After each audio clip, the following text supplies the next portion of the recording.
Is it? Yeah. This is the only small place. That would have been a different experience. Precisely, but that's completely there. So Nikos, we said I will first give the floor to Spiros, then to Stephan, and then... If Spiros is okay, yes, and then Stephan will speak about the book, and then we'll have a discussion. Where is we will start the discussion with you then. Yeah, okay, yes.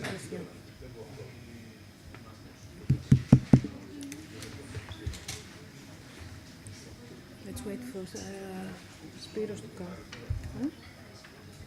Έρχεστε κύριε καθηγητά.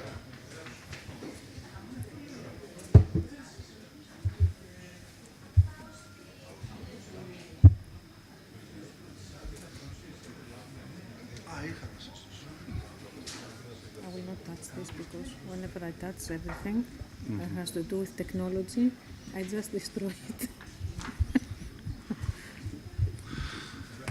Καλησπέρα σας και καλωσορίσατε στον ΙΑΝΟ. Η Αλυσίδα Πολιτισμού IANOS και οι Εκδόσεις Πεδίο παρουσιάζουν το βιβλίο του Stephan Keukeleire και Tom Delreux με τίτλο «Εξωτερική Πολιτική της Ευρωπαϊκής Ένωσης». Για το βιβλίο θα μιλήσουν Νικόλαος Τζιφάκης, επίκουρος καθηγητής Διεθνών Σχέσεων στο Τμήμα Πολιτικής Επιστήμης και Διεθνών Σχέσεων στο Πανεπιστήμιο Πελοποννήσου. Παναγιώτα Μανώλη, αναπληρώτρια καθηγήτρια στο Τμήμα Πολιτικής Επιστήμης και Διεθνών Σχέσεων στο Πανεπιστήμιο Πελοποννήσου. Και Σπύρος Μπλαβούκος, καθηγητής στο Τμήμα Διεθνών και Ευρωπαϊκών Οικονομικών Σπουδών του Οικονομικού Πανεπιστημίου Αθηνών με εξειδίκευση στην ανάλυση διεθνών και ευρωπαϊκών θεσμών. Και βεβαίως ο συγγραφέας Stephan Keukeleire, καθηγητής στην έδρα Jean Monnet του Leuven International και European Studies Institute στο Πανεπιστήμιο του Leuven και διευθυντής του προγράμματος μεταπτυχιακών σπουδών Master of European Studies Transnational and Global Perspectives. Η εκδήλωσή μας θα διεξαχθεί στην αγγλική γλώσσα. Σας ενημερώνουμε ότι μεταδίδεται ζωντανά μέσω live streaming από το κανάλι μας στο YouTube και τα βιβλία της απόψινής εκδήλωσης, το βιβλίο της εκδήλωσης πωλείται ακριβώς δίπλα σας στον μουσικό ΙΑΝΟ. Αμέσως μετά το τέλος της παρουσίασης, ο κύριος καθηγητής θα το υπογράψει για σας. Ο λόγος στην κυρία Μανώλη. Ευχαριστούμε πολύ. Ακούγομαι? Πολύ καλά. Ωραία. Καλησπέρα σας. Good afternoon. Welcome to our discussion this afternoon. We are very pleased to have with us the author of the book that I can see some of you having it at hand, the book that talks about the foreign policy of the European Union. We have Professor Stephan Keukeleire with us. Thank you for being with us. And we also have the editors of the Greek version, Professor Dzifakis from the University of the Peloponnese, and I will give the floor, and Spiros Blavukos from the Economic University of Athens. Now, I would like to start by just saying a few things at the beginning, and then I will give the floor to the speakers. And I think this is a really interesting and very important publication. And the issue at hand here, the foreign policy of the European Union, is a difficult issue to study. It's kind of tricky, and at least from my own perspective, the first difficulty I find when I have to study, European foreign policy is how I will define that European. What's the content of that European foreign policy? Well, when we talk about national foreign policy, okay, there are some gray areas as well, but it's more clear somehow, at least in terms of also of the, how the policy is formed, the content. So how this European is defined. The book, and I think this book really provides us a very good analytical framework and a path to understand European foreign policy in terms of its nature. So in these terms, I think it's a very unique work, which is very useful for anyone who wants to study the foreign policy of the European Union. The book was originally published in 2008, but I think the authors will indicate how relevant it is still today and its strengths. And the discussion today as well is timely, given the war that is happening around us and the challenges that the European Union has to face, both the member states and the EU as a political entity. I will not say more at this stage. We will have the time to say more later on. I will give the floor to Spiros, who is one of the editors of the Greek version of the book. So, Spiros, you have the floor. All right. Thank you very much. Thank you, Panayota, for passing the floor to me. Thank you, Stephan, for being with us here. It's really an honor. And obviously, thanks to everybody who has made it and is here also this evening. I am going to say a few things to start with. We don't want that today's event, we don't want it to be just a kind of book presentation. We just want to go deeper. And we want to go deeper by highlighting some of the analytical and empirical insights that can be found in this book, and actually try to identify the added value of this book in the broader literature. And I'm sure that both the author and the co-editor will say more about that in a while. Now, just one point to start with, because Panayota challenged me to say a few things about how that all began, and that began already back in 2014-15, I think, the first time that I actually got in hand this book, and I realized how nicely written it was and how much it could contribute as a textbook to the study of EU foreign policy. And as I said before, everybody, I think, all of us, have some few books that are jealous of, that would have liked to be written by them, because exactly they can see the excellence. And this is one of the books that does that trick for me. It is one of the books that I would have liked, writing, and I haven't. And that's why I'm here at the end, at the corner, and that's why Stephan is at the center, because he is the person he's the man who is going to say more about all this inspiration and how it evolves. So from that point onwards, we tried to identify other textbooks, and that was not easy to do so. Nikos will say more about that. But let me just challenge Stephan from the beginning, and I'm going to play the devil's advocate here. I'm going to be the bad guy, or the critical to this book. And I think, Stephan, by the title of the book, you have destroyed a lot of hours lecturing to my students about the EU's foreign policy and what the EU's foreign policy is and what it is not. And I'm actually always making this distinction between the external relations of the European Union and the foreign policy of the European Union, foreign policy more, pointing towards the fact of common foreign security policy or common security and defense policy. For those who are not familiar with the acronyms, it's the CFSP and the CSDP. I just extended it so as to make it comprehensible. So thank you for destroying my first 2-3 lectures. But at the same time, thank you for highlighting this very ontological problem. What is EU foreign policy at the end of the day? How do we study it? And you have a lot of things to say about both your analytical and conceptual contribution. And thanks a lot for providing a lot of interesting empirical insights, because a textbook is exactly that. I mean, it's not only about high abstract terms and concepts. This is a monograph, yes. A textbook should actually be rich in empirical insights, because students who are going to get that book and read it must get an idea of how EU foreign policy, and here I use foreign policy again, it's a misnomer, in practice, in reality, how does it work? Right there in Brussels, in the corridors of External Action Service, but also, we were discussing that earlier, in Congo, in Africa, or in every other region of the world. So I'll stop here, my first kind of challenging remarks, and I'll give the floor back to Panayota to organize the rest of the discussion. Okay. a lot of us we would have liked to have authored this type of book, but we didn't, starting from what Spiro said. Yes, one of the basic theses in the book is exactly that the European foreign policy is something more, much more than just the common foreign and security policy or the common defense policy. And you even question whether we should use the term common as well, and what does common defense mean in the book.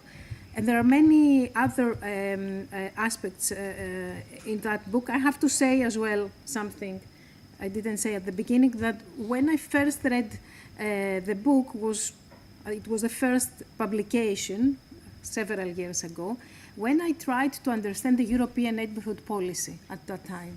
So I was trying to understand the nature of the European neighborhood policy, which is a policy of the European Union that has been applying to the neighborhood both in the south and the east, the Mediterranean and the wider Black Sea area. And for me, the lenses that the book provided, and these were the lenses of structural foreign policy, were very helpful to understand what that ENP is, which is not just foreign policy, it's not enlargement, it's not defense, it's not trade policy, what it is. So this structural foreign policy really helped me a lot to understand the nature of the ENP, the European Neighborhood Policy. Having said that, I'll give the floor to Stephan, if I may use your first name. I'll give the floor to Stephan so he can talk to us about the idea of the book and anything else you may want to bring to our audience. Thank you. And try to answer some of the questions already. Well, first of all, I want to thank the two editors, my two colleagues, for taking the initiative, for finding a good translator.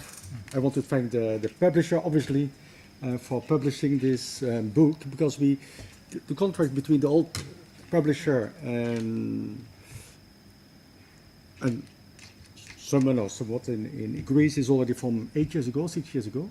So we forgot about this retranslation. And suddenly I got the email some months ago.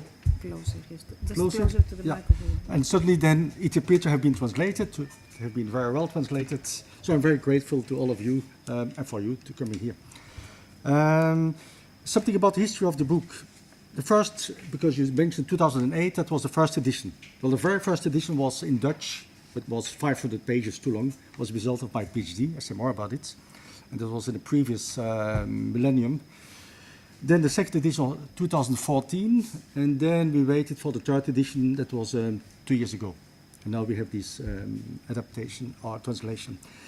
And to already answer some of the questions, basically the start of my research on foreign policy was CFSP.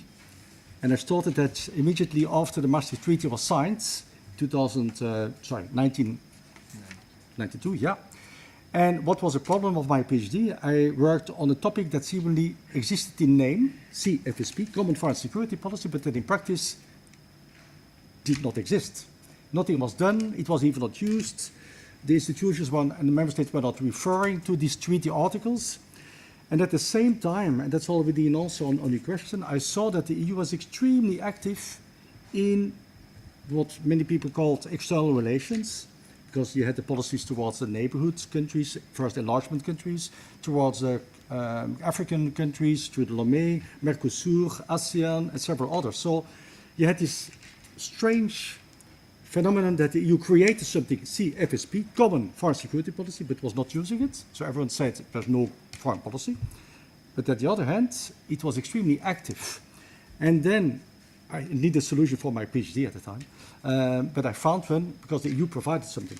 And that is that it was not just external relations, but it was a policy that aimed to transfer, promote a set of rules of the game that in my conceptualization, I called it then structural foreign policy. And structural in two ways. Structural, that means a policy that tries to influence structures, rules of the game on different levels, in different sectors, but that also tries to have a structural effects, that means sustainable effects.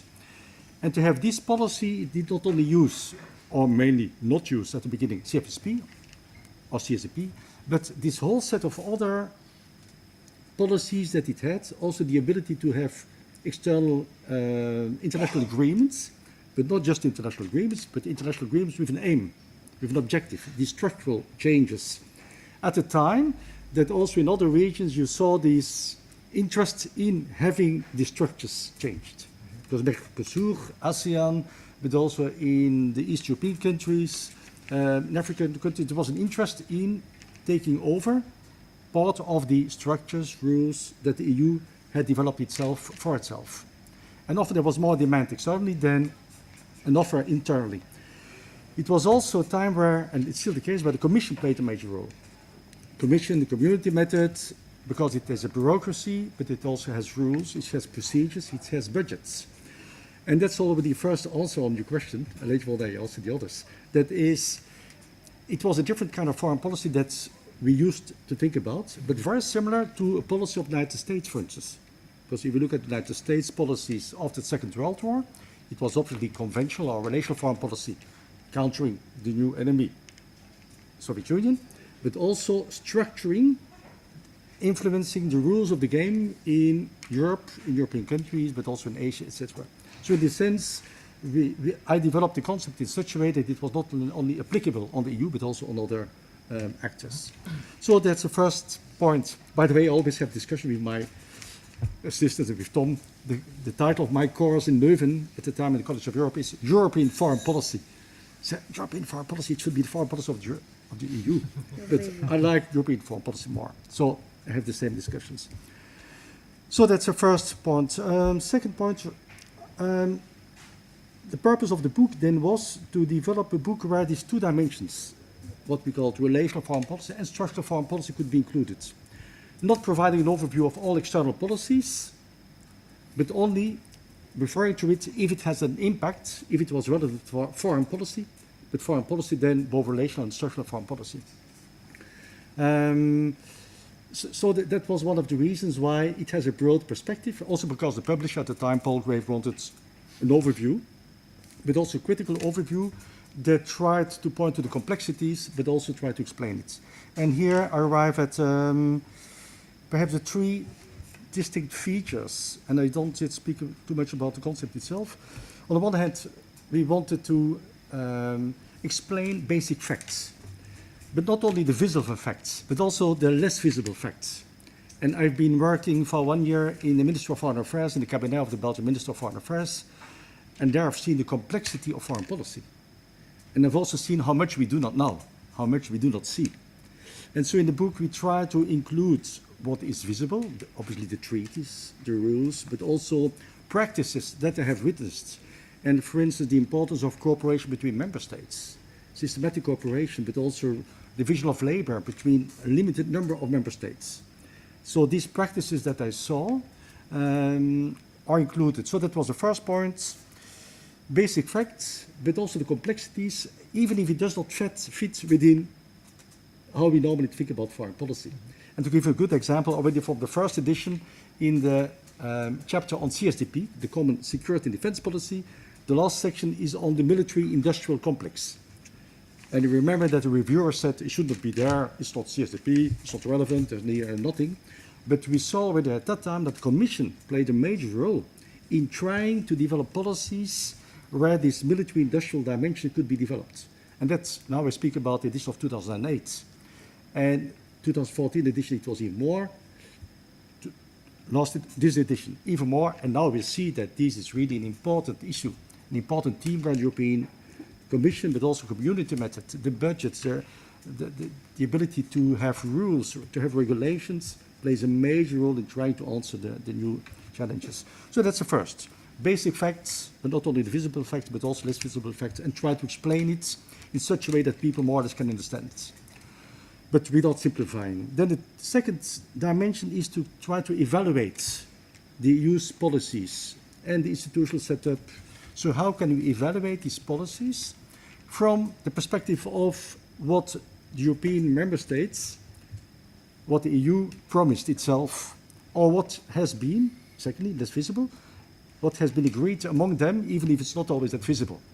So that's the evaluation from European perspective, from the basis that member states and their populations never want to transfer all their competences regarding foreign policy towards the EU.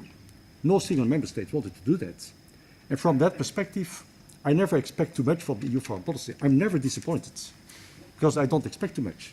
Because member states didn't want to transfer everything. And if they transferred part of the competences, then they wanted to keep control. You have still the unanimity rule, and people can blame, or scholars can blame the EU, but we can't blame the EU because the member states did not want to do more than that. So that's the second point, evaluation from a European perspective and of what has been arranged formally or informally by member states. And then the third perspective, and this is clearly more important in the third edition, was already to some extent in the second edition, but much more now, that's to try to evaluate policies from a non-EU perspective, from non-European perspective. And here I learned a lot from a research project with non-EU colleagues. I learned a lot from my students. I'm still always grateful. I always say that always in the introduction. Like this year, I have 240 students following my course in Leuven. And I think around 40 nationalities, many non-Europeans. And I really asked them to intervene, to not agree, to give different perspectives. And we will discuss it later on, I think. But the question is, how can we include more of these non-European perspectives and use that to evaluate EU foreign policy? And in this sense, this book is even more critical than the previous ones. Although I think that there's major progress in EU foreign policy, progress depending on your criteria, but obviously there's some major limits, and particularly when you look at it from non-EU perspective, non-European perspective, it becomes clear that the EU has major challenges, but I think that will be discussed later because it's linked to my current research project on European foreign policy analysis. Perhaps last point, I want to say something about my co-author, Tom Delreux. He couldn't be here. He would have liked to be here. And I think I'm an extremely good team because we are very different. We have different views, different expertise. We often don't agree, but we understand each other very well, and we are complementary. Tom is much more an institutionalist, looks more at the institutional rules. He focuses on trades. While I have a more critical perspective, I look more to policies, I have more this external dimension in mind. So in this sense, I think we're complementary, and we try to include in this third edition, as in the last, a lot of the new literature and research that has been done. And I think partially, if it's a good book, question mark, then it's because we make use of insights of many colleagues. And we also try to integrate several theoretical perspectives, but without really mentioning them too explicitly. It's in the last chapter, and there we refer to it. But I think we have both critical perspectives, realist perspective, institutional perspectives. We integrate them, but without always indicating that's not this perspective, because we start more from our insights.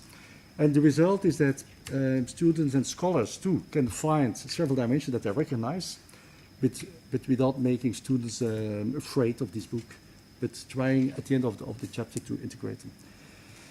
I think, I say that. I think that are the main points. Yeah, and the last point is perhaps that we try to write this book in such a way that a new edition is not too quickly necessary, so that we give insights that can be used for a long time. And perhaps you regret that you didn't write the book. Honestly, I regret, and my wife even regrets even more, that I started with this book, because it's now the fourth edition, including the Dutch, and I spent too many years of my life on this book. So be happy that you didn't write it. So that's, something on the European foreign policy that can be mentioned later. Well, first, European foreign policy is multi-level foreign policy. You have the EU institutions, you have the member states' foreign policies that are partially embedded in the EU's foreign policy, but not completely. But EU foreign policy is also embedded on a higher level within United Nations policies, NATO policies, other policies. And very important, we emphasize that in the book, and the first reviewers didn't like it, but we continued. Cooperation between relevant member states. Because you see that in many cases, EU foreign policy is based on the activities of a limited number of member states, often together with the Commission or the High Representative. Because often, that's one of the points I always want to emphasize. You not only have the problem of different interests between member states, the main problem is often that member states have no interests, are not interested, don't want to do something, don't want to spend energy and money, etc. And that's even more a problem.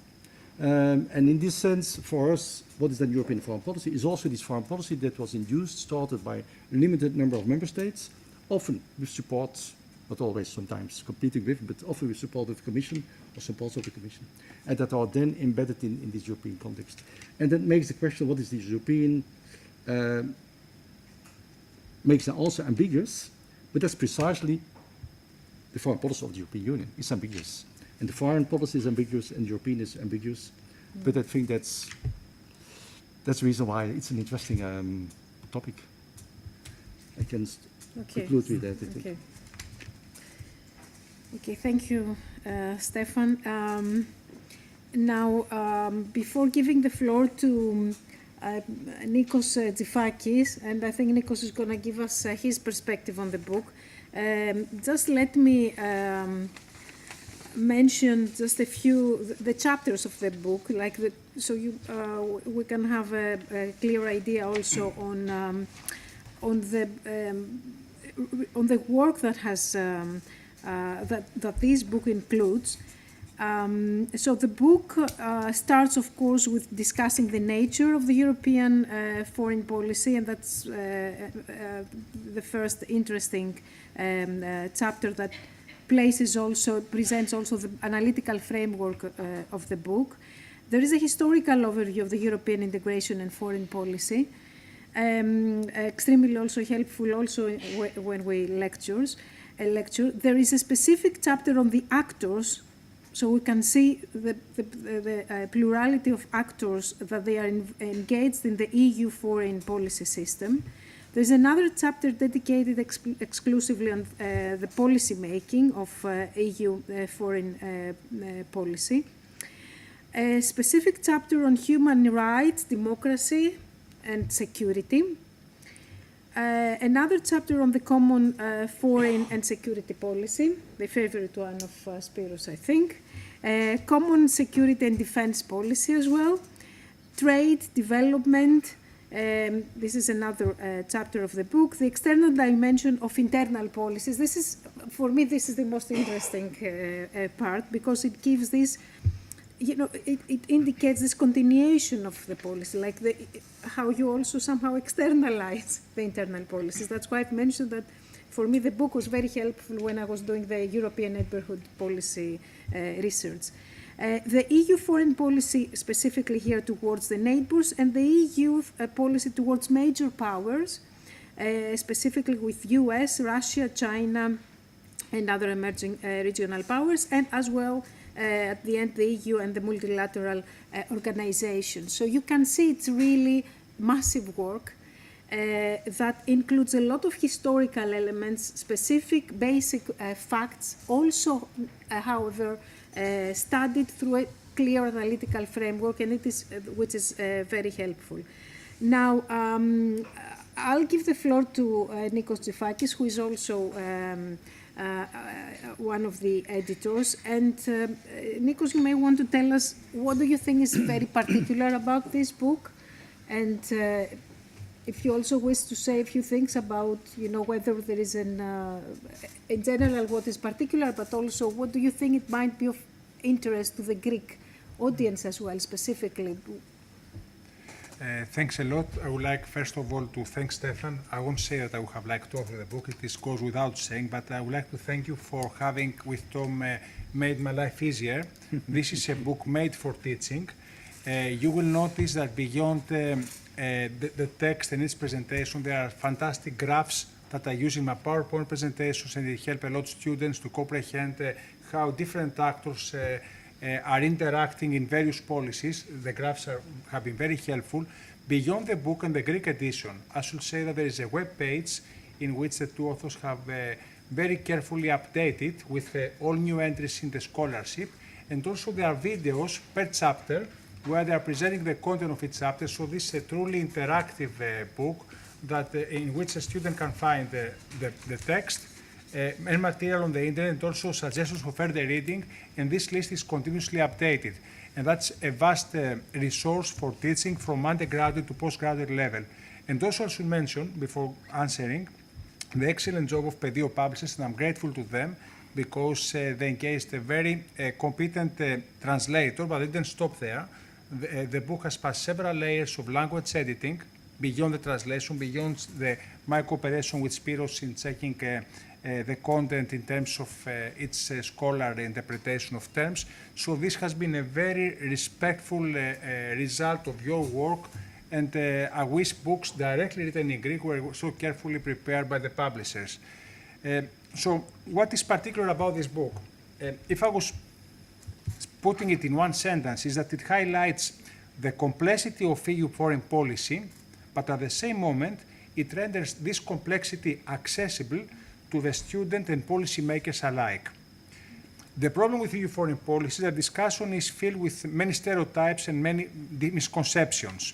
On the one hand, we have several colleagues, some relate to a particular school of thought, international relations, who think that EU foreign policy is a purely intergovernmental policy, where more frequently than not, the states are struggling to impose their national preferences the one over the other. On the other hand, we have the EU institutions, especially during the current term of Ursula von der Leyen, who are bragging about the emergence of a geopolitical European Union. So the book sits in the middle and offers a nuanced approach that presents the EU foreign policy as a multifaceted foreign policy that also encompasses internal policies with a clear external dimension and seeks to put in perspective the role of all institutions beyond the obvious, beyond the Council and the European Council, in foreign policy making.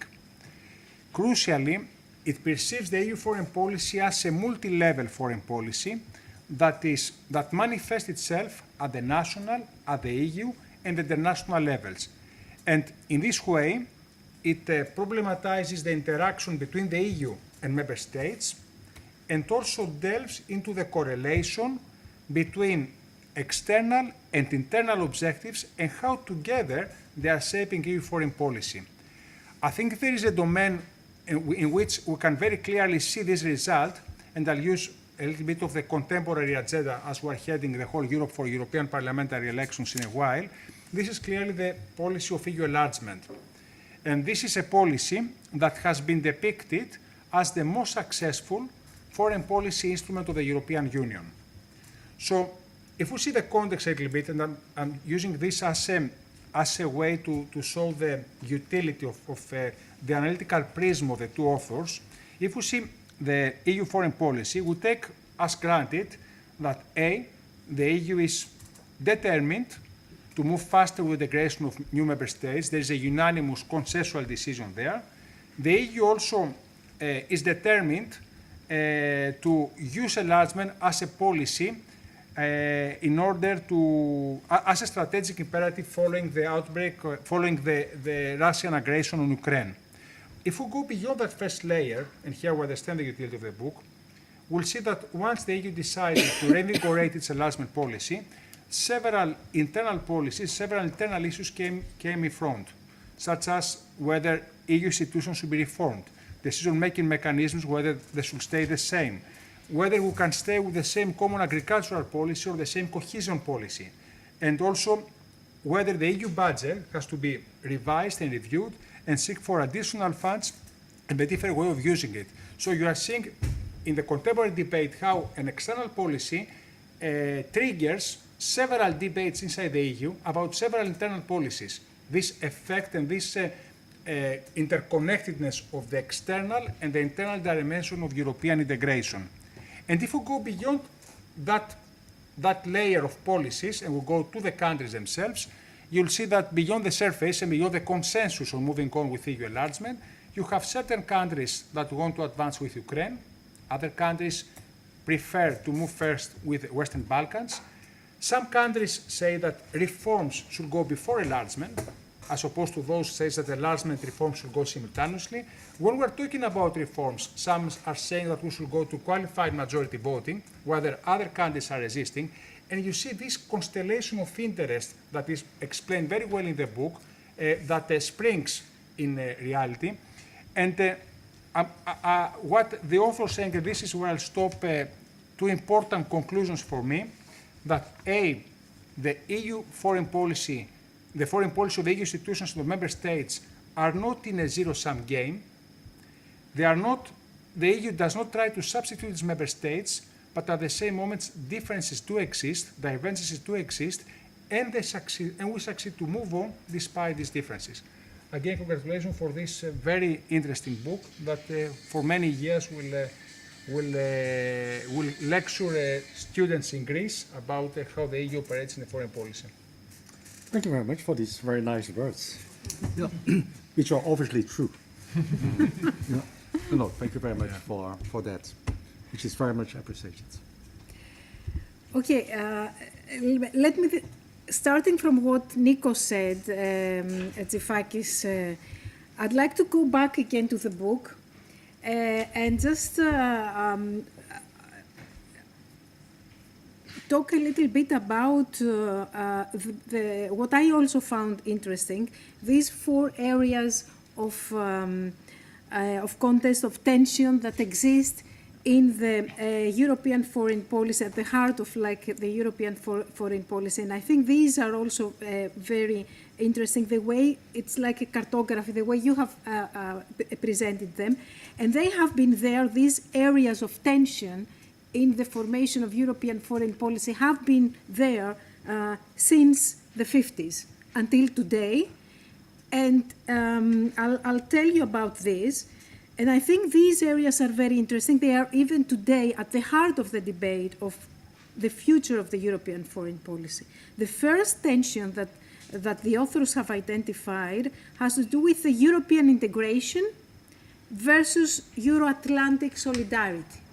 And this is very interesting since the 50s is with us. And I think if we look into what's happening in the globe today, because also primarily because of the Russian invasion of Ukraine, all these areas of tension have been revived somehow, and the issues have come again up on the surface. So European integration versus Euro-Atlantic solidarity. Even like today, I suppose, we talk about should the EU move on with a defense community, European integration, or it's like the Euro-Atlantic solidarity that is there, and it's the NATO, the EU-NATO cooperation that should be sustained rather than having, a European defense community. The second area of tension that the authors have identified is that between civil power versus military power of the EU. And again, we can see how relevant now this is today. So does it make any sense today to talk about the civil power of the EU without, having a military power of its own, not of the member states, of course, it's there, but this civil power versus military power, also whether the EU should develop a military power or it should remain a civil power. This discussion is also very important today. And I would say, given that this geopolitical competition that we can see in the world today, can really EU hold a meaningful civil power or a normative power if it will not develop a military power? Maybe it could in the 90s, but today, because everything is changing. The third area of tension that the authors have identified is this, and Nikos mentioned about that earlier, is this intergovernmental method versus the community method. And again today we can hear about that. Are we going to stick, for example, with this intergovernmental bargaining, unanimity as well? or we have to move into more of a community method, whether it has to do with the decision-making process or the institutions involved in the European foreign policy.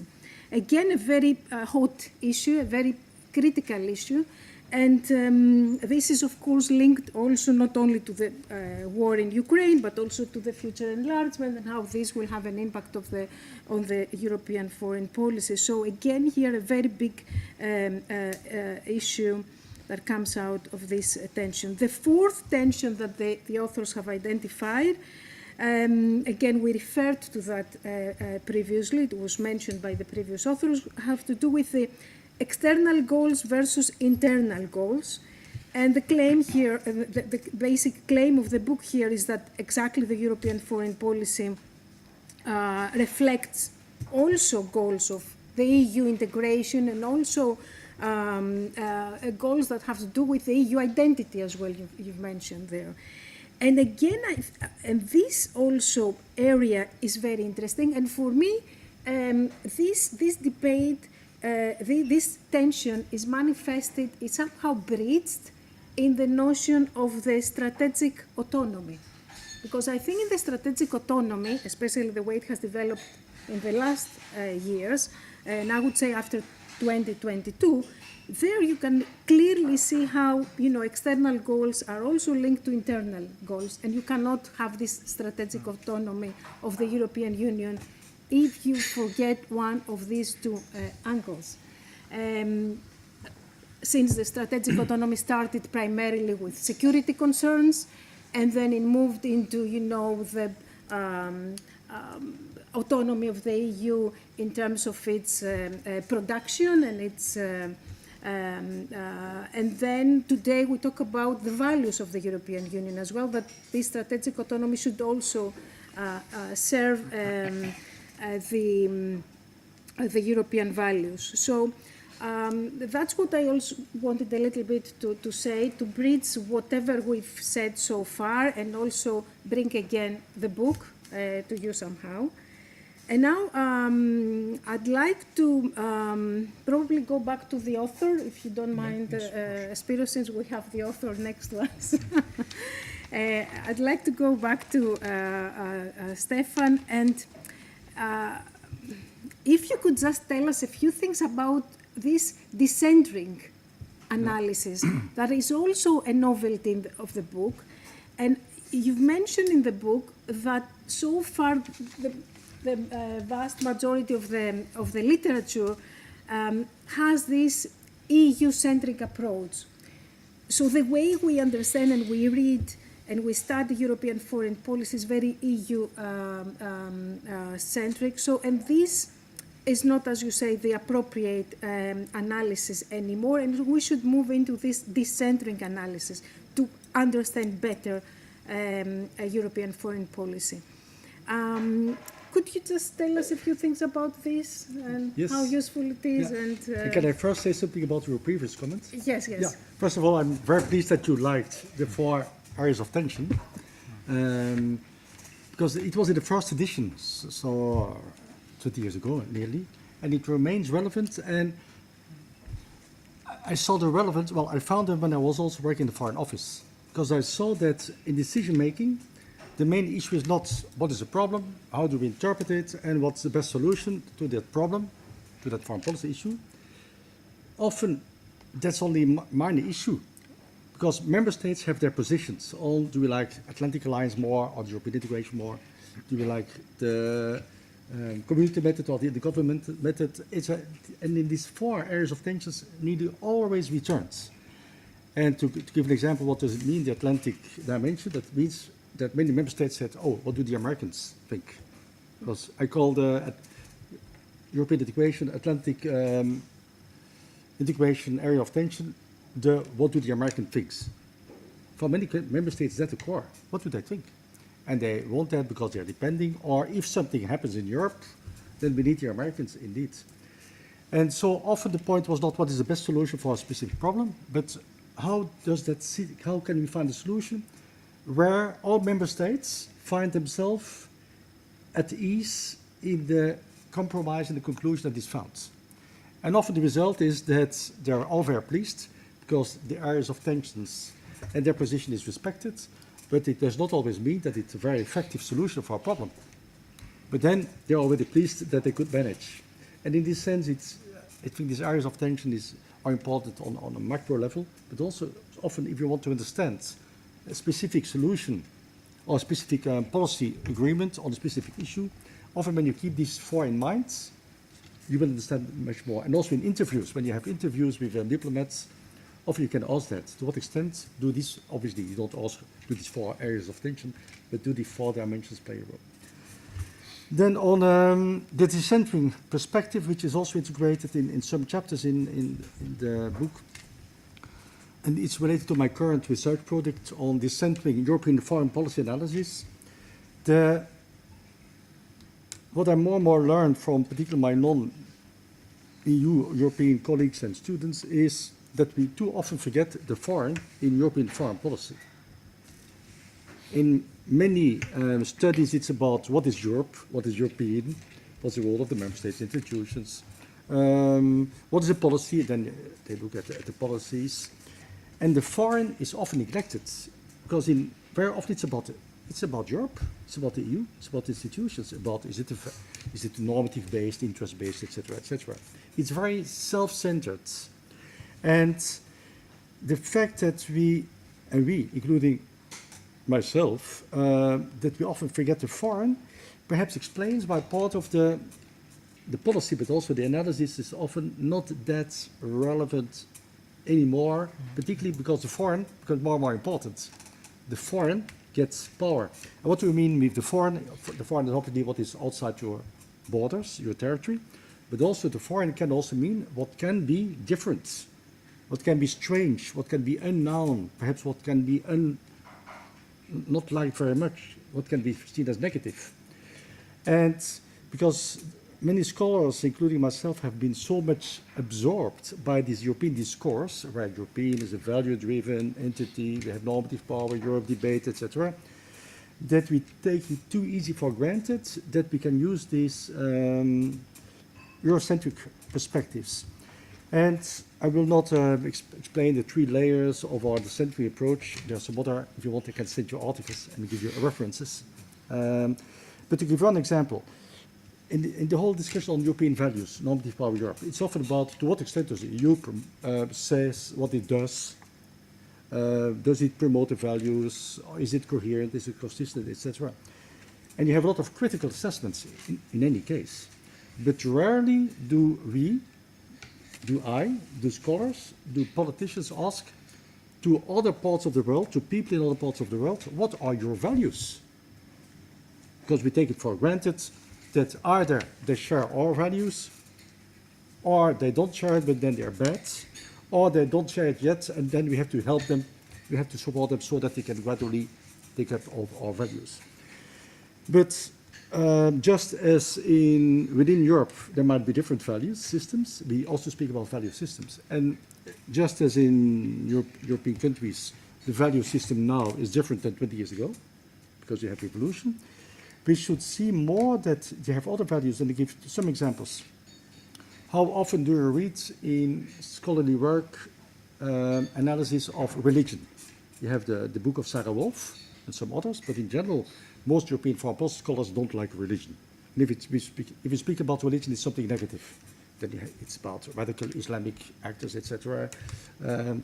But when I talked, and I learned that at the College of Europe, because we had different conferences with North African and Middle East scholars, they said, well, the basic values for us are religious values.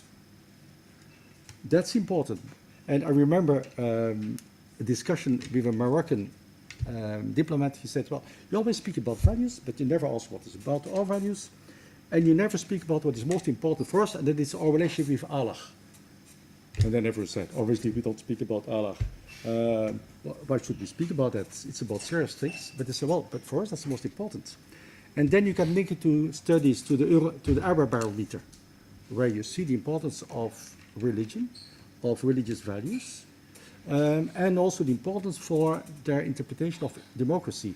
And here I can refer to the work of Tetti and other scholars who analyzed the Arab barometer.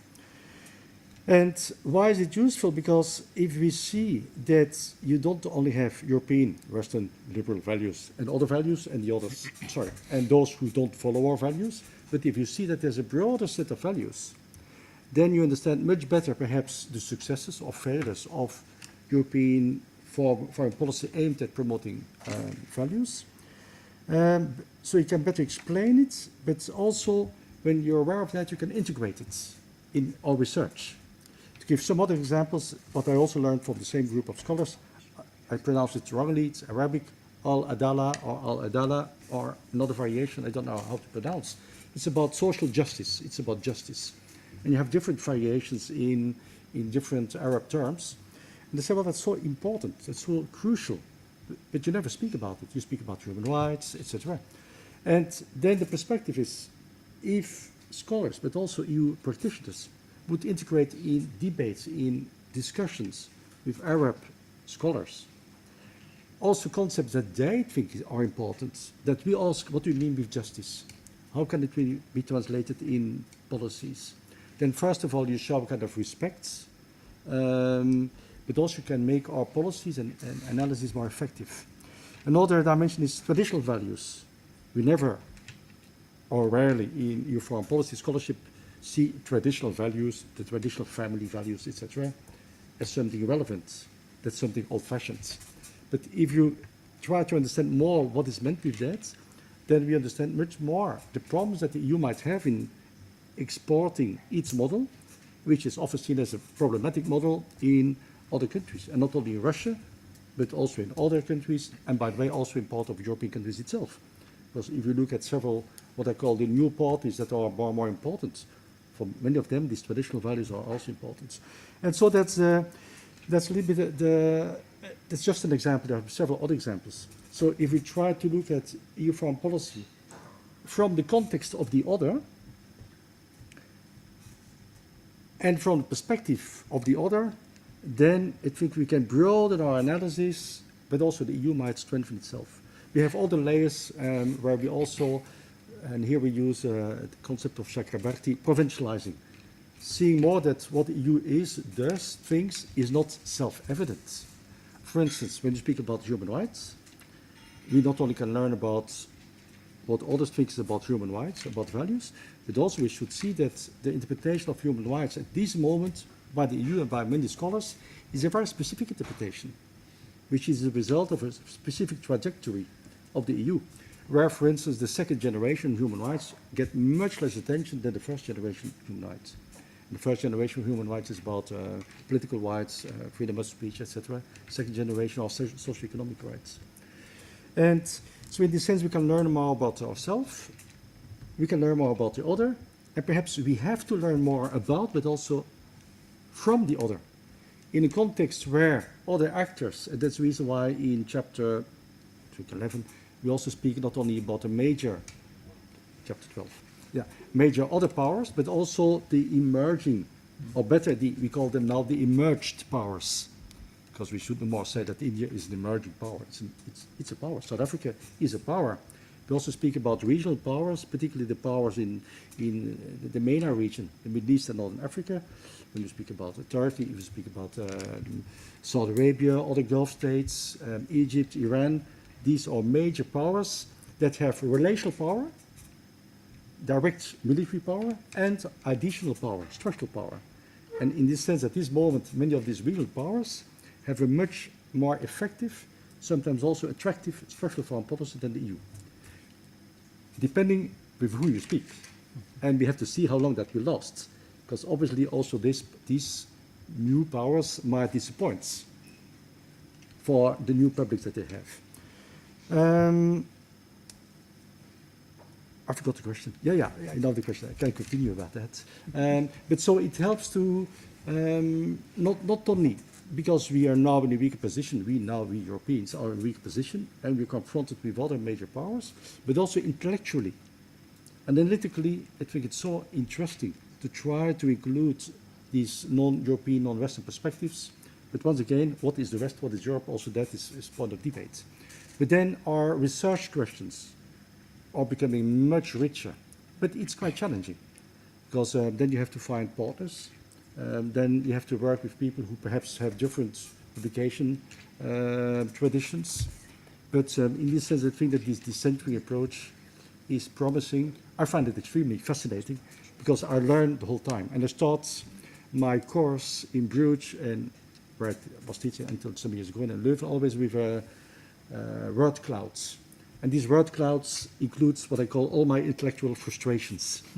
And that are all concepts, terms, historical dates that I did not know, that I know a little bit, that I don't understand. To give one example, and then I stop. I asked my students who know the Warfalla, or the Dulaim, or the others I forgot. Nobody knows them except perhaps one or two from the 200 students. And I only got to know them through some of my Arab colleagues who said, well, there are major, and here we have another problem, tribes, clans, how do you have to call them, because also that is problematic, but that are important communities in Iraq, in Syria, in Libya, and they say, if you don't know them, you can't understand what's happening in those countries. You really can't understand it. And you can't understand the dynamics. You can't understand the dynamics between these actors and other state actors, because we all know Hamas and Hezbollah, etc. But there are many other kinds of actors. By the way, if you know Hamas and Hezbollah, it's only from a negative perspective, but where we often neglect that also those actors have a wider spectrum in their activities. They provide goods and services, etc. Identity, which we often do not see, which is also very difficult to analyze. And one, my co-author of some of my articles on dissenting, Sharon Lecoq, worked on Hamas, Hezbollah, the Houthis, but she did not find, again, funding. Why? It's too sensitive, very sensitive to speak about that. If you want to do more than just say that it's a charity organization. Plus, you can't use, and here you see a major problem for most of us, you can't use the traditional research methods, because you don't have an interview with 20 people of Hamas and 20 people of Hezbollah and 20 Houthis. You can't read the primary sources, because she reads Arabic, but you have a whole set of obstacles. But that once again indicates that we need area specialists, we need regional specialists, and in this sense I was pleased to hear that also here in Greece you have many good researchers working on very specific teams, including on Africa, the colleague, because we really need to integrate these area specialists' expertise and knowledge with the European foreign policy analysis. Okay, Stephan, thanks a lot. May I say something before I give the floor also to Spiros? We will start with Spiros and then to Nikos, if you want to add something. Just about this decentering analysis. Maybe I'm wrong, but I will tell you what I think, is that here, in this regard, probably the policymakers have been one step ahead of the researchers. And I would say that in practice, for me at least, this decentering analysis in the actual policy making, it has been coined as a co-ownership. So the EU, through this, that's the way I can see it at the policy level, not the theory, that when the EU talks about the co-ownership of policies, especially in terms of the neighborhood policy, I'll come again to what I know better, and there this co-ownership, and I'm talking about even the Union for the Mediterranean or the Eastern Partnership, etc. The co-ownership element tries a little bit to give this decentering element that, the policy, the partners have to bring into the policy their own views, their own, they know better somehow. So the outcome of the policy, it's a joint policy, and then it could be more sustained. We talk about then the sustainability of the effects, etc. So at the policy level, I would see it being implemented in that way. So I will not say more on that. I will give the floor to Spiros if he wants to talk about the decentering or any other elements of the book, and then to Nikos if you want to add something. Yeah, I'm aware of the fact that time flies, so I have actually 2 points, one on decentering and one rather more well, broad overview of the book and the contribution of the book in relation to what we are going through currently. So let me start with the decentering concept, and I think we are more or less familiar with the fact that you have the structural and the relational concepts and understanding of EU foreign policy. So you have the structure, so that's quite understandable, I think, and you have relations, you know. You are in a kind of relationship with others, third actors, be they be they states, international organizations, NGOs, third actors, so you name it. Now, what we often neglect, and it's out of our radar, is that in order to have a relationship and a relational interaction, you need two people, you need two sides. And we often speak about relational analysis only looking at how the EU is performing and understanding this relational interaction. And this is exactly where I think that the decentering concept can be very valuable in bringing exactly in the discussion the other side, you know, the other side of the fence, and bring forward what the others think about the EU and how the others conceptualize the EU. I couldn't stop thinking while I was listening to what Stephan mentioned earlier, and while reading the book, obviously. I read the book first, the second edition, 2014, right? So I hadn't read the first one. And we had already run at that time a number of interviews with diplomats at New York. And at that time we were running a project on the EU role at the UN. So we had interviews with diplomats from other countries, how they perceived the EU's attempt to run for this, what we know, some of you may know, the enhanced observer status, meaning a special kind of relationship and a special kind of status within the UN General Assembly. So I remember an Argentinian diplomat who was actually saying, I'm not quoting basically, but the main essence was, we got really fed up with European diplomats referring to the rights of the European Union to have this special enhanced observer status. Why? Nobody actually explained to us why there was an EU right, a European right, to claim such a status. Nobody explained it, because the European diplomats thought that that was taken for granted.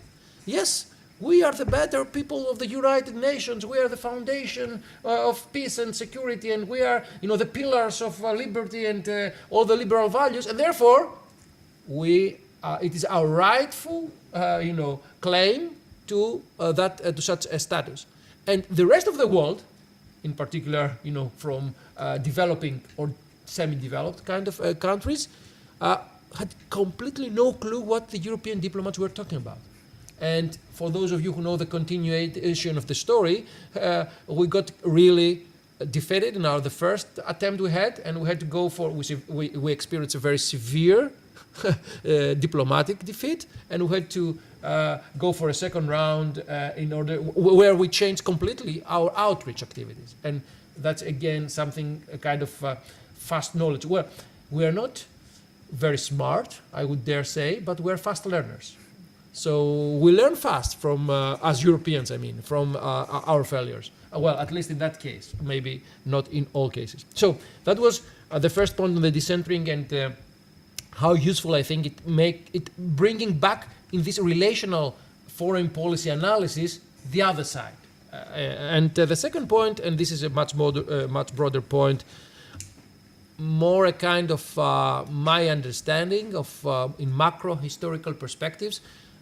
I think we may disagree, but most probably most of us will say that what was the main driver of the European integration process back in the 50s? It was security, right? We had to solve once and for all big security problem, establish a kind of stable international order in Europe, which was 3 times destroyed by German aggression. Now, we have this for 70 years project, European project of peace, and that was based mainly on economic drivers. We had the political motivation in the beginning. We used instrumental economic drivers to pursue it. And now, I think we are close to the point where an historical cycle, a circle is somehow closed. That because security is back in the game through the securitization of almost every single policy of the European Union. Trade, development aid, enlargement, and energy. So migration, everything is approached through the lens of security, right? So we are back to the point where security is number one in the priorities and touches upon all the policies and infiltrates and affects all policies of the European Union. So that's why I think that we are closing the circle and we are coming back to the point where security is number one driver of further integration. And actually what we are missing at this point, or what we are looking for, what we are seeking in the coming years, is actually finding this new grand bargain, this big deal that will create more stable security environment for the European citizens and the European policymakers as well. So that's where I think that the decentric concept, understanding what the others want from the European Union, is very important in building a more secure Europe at the end of the day. So it's not only an analytical, conceptual, theoretical term.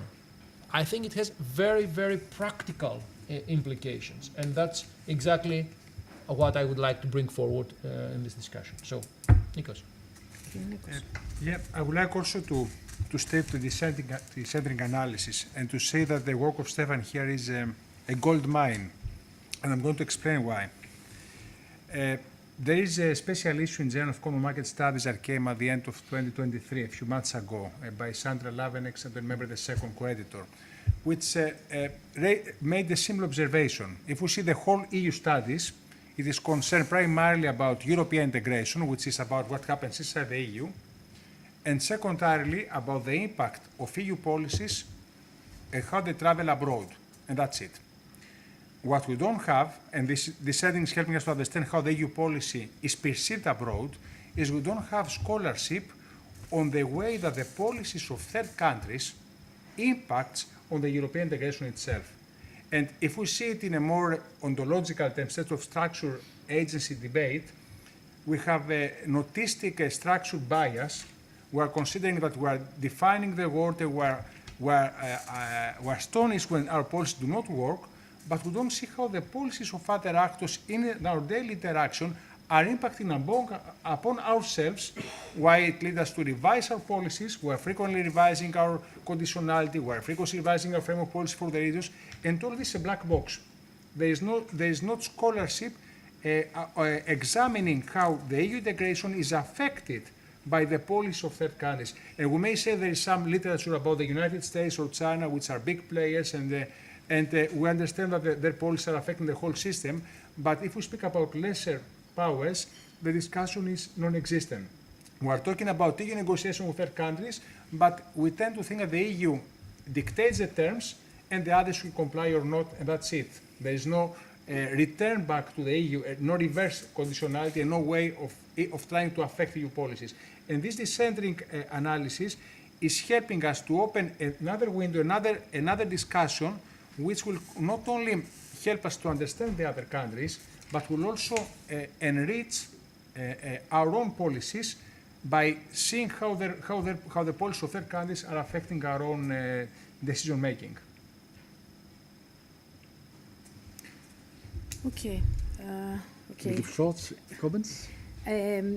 Because it's already nearly 10, I'd like to give the floor to the audience, to our audience here, and if there are any questions to start with, if there are a couple, I will just gather them from the floor and then come back to the speakers. I know we all have a lot of things in our mind at the moment to say, but if there are any questions with regard to what you've heard so far, I know it's a little bit late, and we really thank you for being with us, until this time.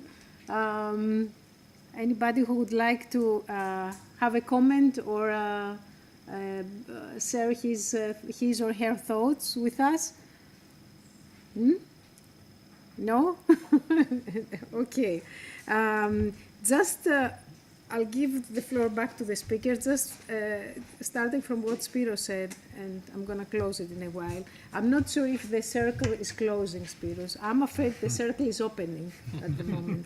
And I think a basic difference from the 50s is that the integration started, but someone had put the world in order.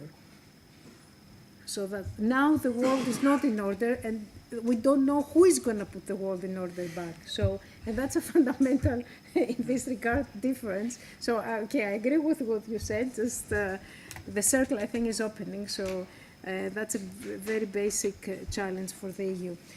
So, there are no comments from the floor still, no questions. Just, I will just give one moment to the author if he wants to close the meeting, and then. Okay, 2 remarks. Yes. First of all, this gold mine, it's the first time people speak about gold mine in my work. Something on co-ownership.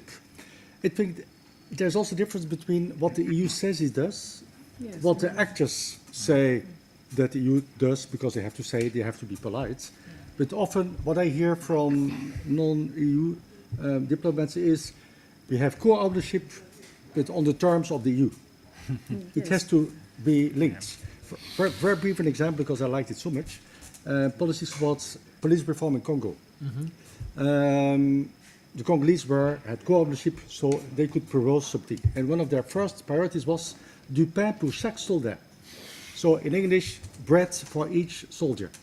They said, well, we don't have to speak about good governance and gender, etc. First, they need food. And then all Europeans started to laugh. Because food, that's not an issue. It's about good governance, about human rights. And they said, well, we are free to do what's free to do, but it has to fit. And then I would like to end with the circle. And it's a dramatic circle, I fear. Because one of the reasons why the EU integration was so successful, and you indicated it, is that the old enemy was integrated in one or another way. And European integration is an incredibly innovative way to integrate the old enemy. And I think that the main security problem of the EU is the main failure of EU foreign policy, and we also mentioned it in our book twice, is that the EU has not found a way to integrate in one or another way the defeated enemy, but in a different way, the Soviet Union or Russia. They didn't do too much effort to see how can we integrate this defeated enemy.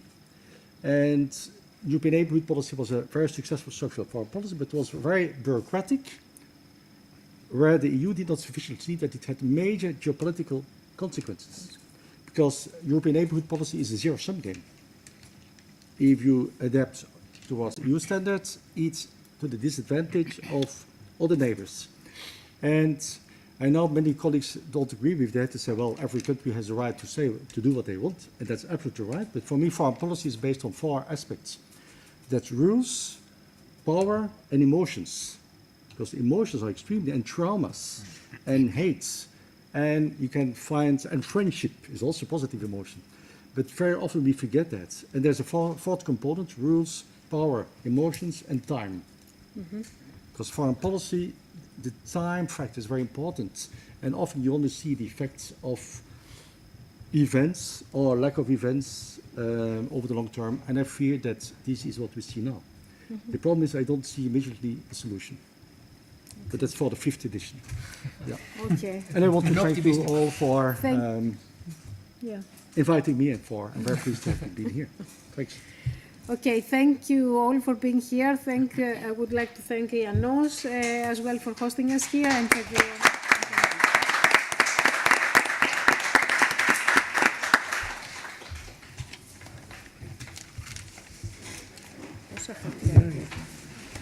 Thank you very much. Interesting points. I learned a lot about my book. It's the decentering, right? I mean, this is exactly the thing, how the others see the book and what they get out of it. It is.